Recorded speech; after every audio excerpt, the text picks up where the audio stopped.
یہ نیکوں کی صحبت انسان کی باطنی اصلاح کا سب سے بڑا سبب بن جاتی ہے. جیسے مقناطیس کے پاس لوہا رہے نا تو اس میں بھی مقناطیسیت آ جاتی ہے.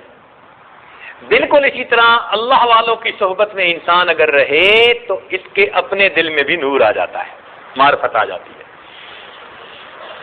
موٹی سی بات ہے کہ اصحاب کہف کا کتا اولیاء کے ساتھ چلا تھا.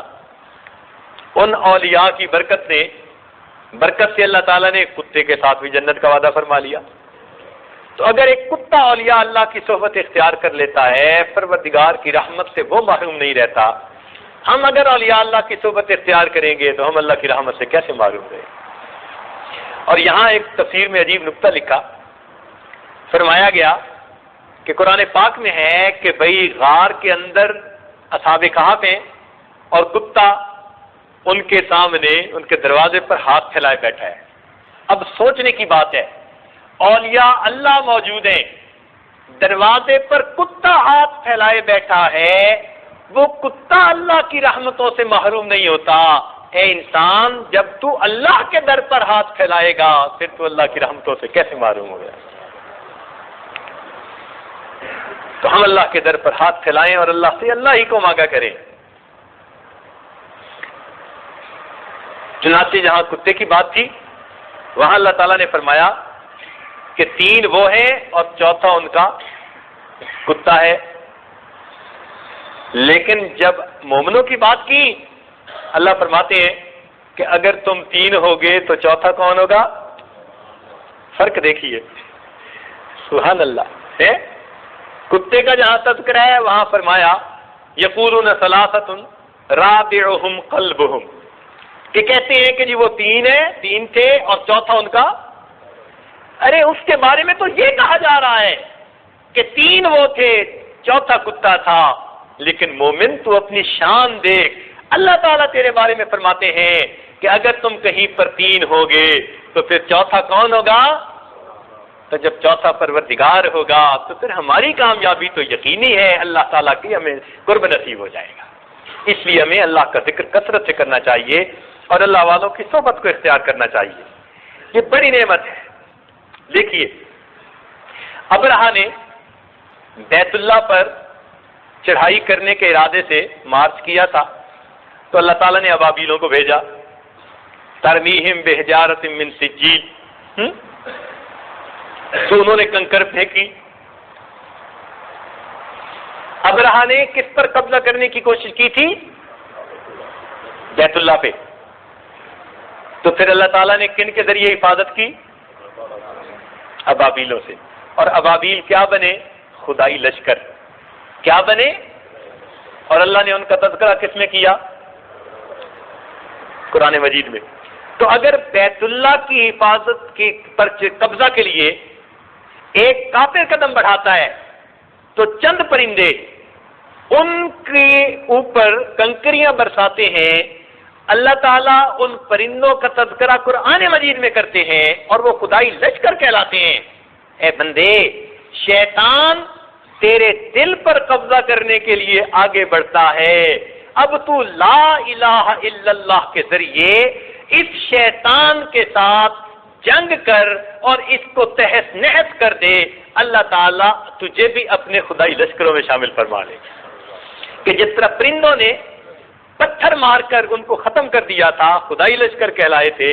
تو جو بندہ لا الہ الا اللہ کی ضربیں لگا کر شیطان کو ختم کر دے گا، پیچھے ہٹا دے گا اور دل کی حفاظت کرے گا، یہ بھی اللہ کے لشکروں میں شامل کر لیا جائے گا.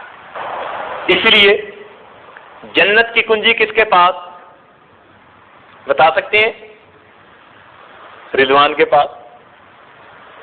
جنت کی کنجی کس کے پاس؟ ایک فرشتے کے پاس جس کا نام رضوان ہے. اور جہنم کی کنجی کس کے پاس؟ مالک کے پاس. اور بیت اللہ شریف کی کنجی کس کے پاس؟ ابن شیبہ، ایک خاندان چلا رہا ہے، ان کے پاس. لیکن انسان کے دل کی کنجی کس کے پاس؟ اللہ تعالیٰ فرماتے ہیں انسانوں کے دل میری 2 انگلیوں کے درمیان ہے. یقلبھا کیف یشاء، میں جیسے چاہتا ہوں الٹ پھیر کر دیتا ہوں. سبحان اللہ. تو اپنے پاس تو وہی کنجی رکھی جاتی ہے نا جو زیادہ قیمتی چیز ہوتی ہے. آپ نے دیکھا ہوگا نا عورتیں گھر کی باقی کنجیاں تو نوکروں کو بھی ہاتھ میں دے دیتے ہیں، لیکن جو جیولری کی کنجی ہوتی ہے وہ اپنے پاس رکھتی ہیں. معلوم ہوا انسان کا دل اتنا قیمتی ہے، پروردگار نے اس کی کنجی فرشتوں کو بھی نہیں دی، اپنے ہاتھ میں رکھی. اے اللہ، جب اتنا یہ قیمتی دل ہے تو آپ اپنی رحمت سے اس کو بھر دیجئے اور قیامت کے دن اس کو قبول فرما لیجئے.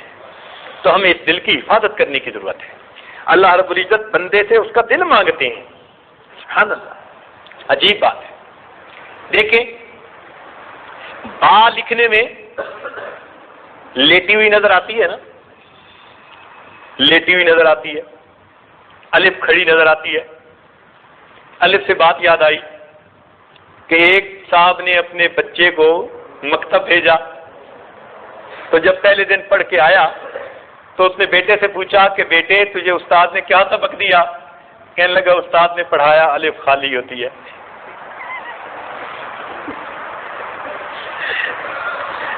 استاد نے کیا پڑھایا؟ اور واقعی جو الف کی طرح ہوتا ہے نا، خالی ہوتا ہے. تو چھوٹے بچے نے کیسی نصیحت کی؟ کہتے ہیں جی استاد نے پڑھایا الف خالی ہوتی ہے، لیکن با لیٹی ہوئی ہوتی ہے. اب عام حالات میں با کو لکھیں گے تو با کے نیچے نقطہ لگے گا اور یہ لیٹی ہوئی ہوگی. لیکن اگر آپ قرآن مجید میں دیکھیں، بسم اللہ الرحمن الرحیم کے شروع میں جو با ہوتی ہے نا، وہ لیٹی ہوئی نہیں ہوتی، کھڑا ہوتی ہے، اس کے نیچے نقطہ. عام حالات میں با لیٹی ہوئی تھی، لیکن جب با اسم کے ساتھ جڑی تو با کو لیٹنے کی بجائے اللہ نے کھڑا کر دیا. اے انسان، اے مومن، جب با اللہ کے نام کے ساتھ جڑتی ہے، لیٹی ہوئی با کو اللہ کھڑا کر دیتے ہیں. جب تو اللہ کی ذات کے ساتھ جڑے گا، اللہ تجھے کیوں نہیں کھڑا فرما دے.